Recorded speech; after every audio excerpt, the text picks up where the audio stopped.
In the 9 provinces of Kyushu, a lady named Obu asks a man what he's divining, for he tells her the light on the sword has already reached the halfway point, which means calamity may fall upon them. He says they may have only 2 years of peace remaining, after which will follow the age of Mappo. Obu asks him if he's sure of what he's saying. He replies to her saying he has accurately foretold the future using the year sword countless times. As they exchanged words, meteors passed by without causing any calamity. The man tells Obu that the land of the 9 regions just missed the age of Mappo. He says what's coming isn't the age of Mappo. Meanwhile, in the Suk region, in a small remote village, a time-traveled soul named Oriku was born. The man narrates how what should have been a disaster turned out to be a blessing in disguise, and years transpired along with people's memories of the meteor that night. He says what followed came to be known as the golden age of cultivation. A girl beats up a group of men who try to enter her in by force. She says they'll have no choice but to follow the rules if they want to stay in the VIP room. She tells them how a man tried to force his way in and was eliminated by her clan members. The man doesn't believe her and tells her to open a door, but is stopped by 2 men of her clan members. They go on to tell the crowds that the contest has already begun. The moment they step into the town, a man walks up to her and asks her for the requirement to stay in the VIP room. She tells them they must obtain the special access ticket and says there's only 1 ticket in the entire town. As each of them plans on how to get the ticket, Orita walks up to the crowd, presents the ticket to the girl, and is granted access. A man goes to knock at the VIP door and introduces himself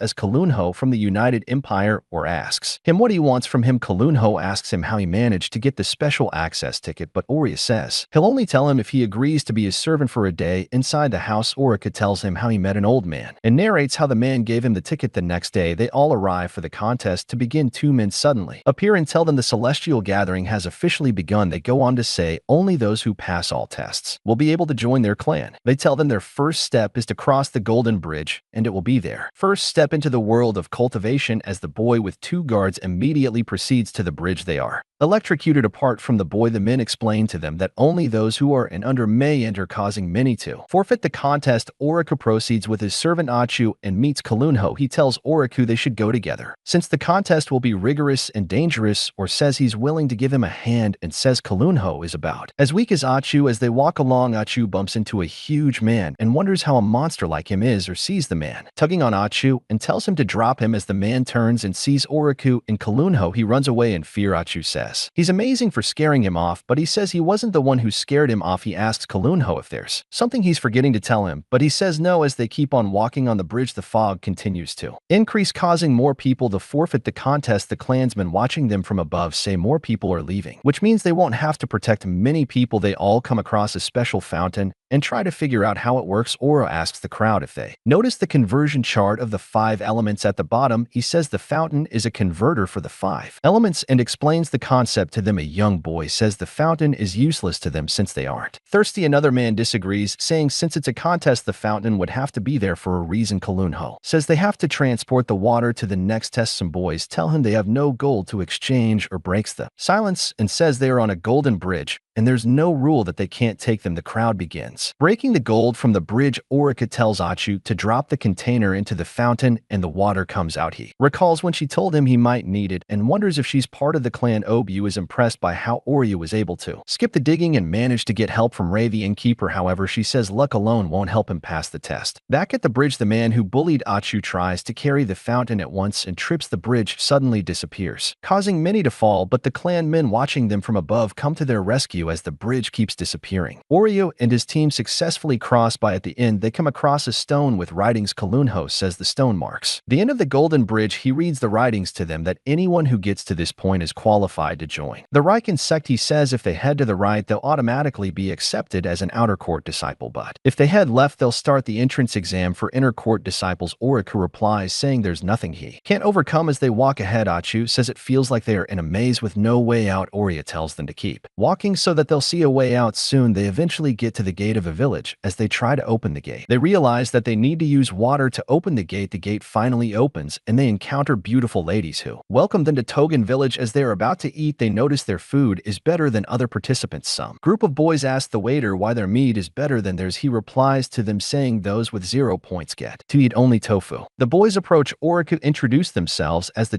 descendants of the glorious Shah family, and say he should show them some respect by giving them his food. hoodie young man interrupts them and tells them the good meal was a prize for clearing the last mission, he says, since they failed to bring any amount of water they deserve. What they got, he goes on to ask Orku for details on his family background, but Orko asks him who he is instead. He introduces himself as the Crown Prince of Diamond's country Shushin. He says he's no big deal compared to the second Prince of the Untai Empire Kalunho-sama. He also introduces the three boys as Lord Sha, Lord Un, and Lord Riora says they look like losers trying to prove their worth to their family. Annoyed by that statement, they proceed to attack him, but he lets out a scream and a ninja comes out giving them destructive blows back in their room. Kalunho says he doesn't see how the village has anything to do with the contest, but Oria tells him the challenge already started a while ago. While they take a walk, Oria says since the village is completely surrounded, their mission must be defined a way out. As they see the three brothers about to hit a boy, Oria lets out a scream and the ninja appears again, landing blows on them. The boy expresses his gratitude to them and introduces himself as Bunho in their room. Achu gives Oriku the information he gathered from the villagers. Ora goes on to summarize what they know about the villagers. After getting the info, Kalunho says he's not sure what to do next. Ora tells them that's where Bunho comes in. The following day, Bunho comes running to Oru and Kalunho. He says he met an old lady called Aunt Ryu and tells them how she took care of him. He narrates how all of a sudden she chased him out because she quarreled with the mayor's wife. Oria tells Kalunho that if they can befriend them, they might find a way to clear the mission. Kalunho replies saying the fastest way to do that is to talk to the mayor. Kalunho goes to the mayor's house and eventually gets invited to talk to him. Kalunho reports back to Oridu and Achu. He tells them what he's planning to do may interfere with the missions of Bunho and the others. He says he plans to rekindle the mayor's love for his wife and direct Aunt Russ' affections on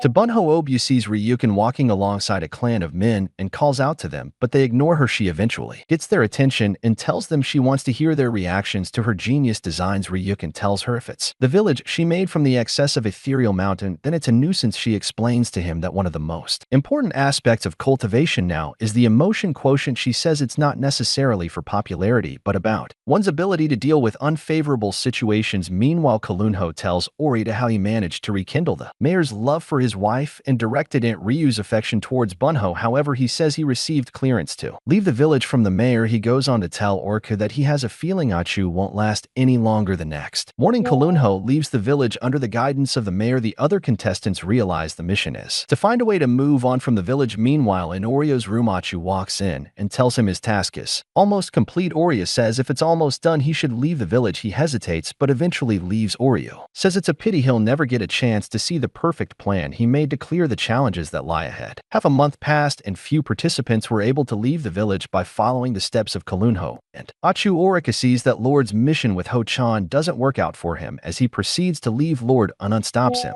and begs for his help, but he declines, saying he has no time for them. He says his perfect plan to clear a mission is already in motion. Some participants wonder why he's helping a certain Aunt Ko since she's just a normal villager without any special mission. Aunt Ko asks if he could take her son to school for her. He goes to the school and gives the teacher an envelope from Aunt Ko. Oridu eventually helps the teacher with a poem he couldn't complete. He asks Oriku if there's anything he wants, but he asks just for his towel. He goes to Ho-chan's house and gives her the towel, which makes her excited. Lord Unun immediately realizes she has feelings for the teacher. Oridu goes on to trade items to get everyone what they want. He manages to gain the favor of all villagers in a single day. The following day, the three descendants discuss the mission. Lord and tells them being on good terms with the villagers is nothing but a switch to activate a certain mission. He says there's only one person per village, meaning if that person's mission is already cleared, there's no point in trying to be on good terms with them anymore, or interrupts them, saying of all the villagers there's almost no one that still has a mission to offer except one person. As the three princes try to figure out who the extra person is, Oria makes fun of them with aggression. They proceed to hit him, but are taken out by the ninja. Orika introduces him as the SD person and asks him what he wants, but he tells Oriku his efforts aren't enough, or believes he was referring to the closeness of his relationship with the villagers. However, he goes on to satisfy each villager's needs with great efficiency as the princes try to figure out what Orka's mission is connected to. He cuts them short. He tries to make them attack him by making fun of them. They eventually fall into his trap, but are taken out by the ninja. Again, the ninja tells Oriku to stop trying to pick fights intentionally. Ora says he has taken all the villagers' satisfaction to the max except for him. He says his mission is simple and tells him to give him money. He tells Oriku it has to be the money used on Reiken money. Ora attempts to give him the coin he got from Ray the innkeeper, but later changes his mind. He goes ahead to ask the mayor for money. He tells the mayor it's a currency for trading things of the same value, but all his pleas are not accepted by the mayor. Meanwhile, Obu and Ray watch Oriku from a portal, she asks Obu if it's enough. Obu says Orika should be grateful. She let him continue in the contest since he likes playing tricks. Ri asks Obu if she's upset because he found a glitch in her design. Obu tells her it's not a glitch because her designs are perfect. She asks Ray why she's taking his side. She answers by saying thanks to him, she doesn't have to go back home. She tells Obu to start behaving more like an elder of the Heavenly Sword Hall. As she answers Ray, she's interrupted by the chief. He asks her if she wants to quit being an elder. He goes on to scold her for changing the designs without his consent as the three princes walk home. Orika interrupts them again, but the ninja appears and takes him away, or tells him there's no such thing as money. In the village, he says since he's asking for money, he knows how it works, or eventually trades a key he had from the mountain with the ninja. He tells Oriku he has completed the mission. He goes on to lead Oryu out of the village. As he leaves, Obu asks the ninja, who turns out to be Ray, what the key is for. She says it's the key to the safe that holds the money from selling radishes. Meanwhile, as Orku walks down the path, he sees a chest that opens and tells him to claim his reward. Obu tells the chief the point is automatically decided based on the points they earned in Togen Village. A man comes in and tells her as the elder of the Heavenly Sword Hall, she's supposed to be supervising the contest. He asks her if there are kids with great potential, and she confirms. Meanwhile, Kyanho battles with a monster and finds it difficult to defeat it. He meets up with Achu and other participants as they plan to defeat the monster. It levels up 5 times. The chief asks Obu if that's the kindness she was talking about, and she affirms, saying the more the opponents, the more it gets stronger. She says the kids won't be able to defeat it apart from a certain person, or appears at the battleground and proceeds to fight the monster, with everyone surprised as Orca battles the monster. He defeats it with one strike, causing his weapon to be destroyed. Obu appears to him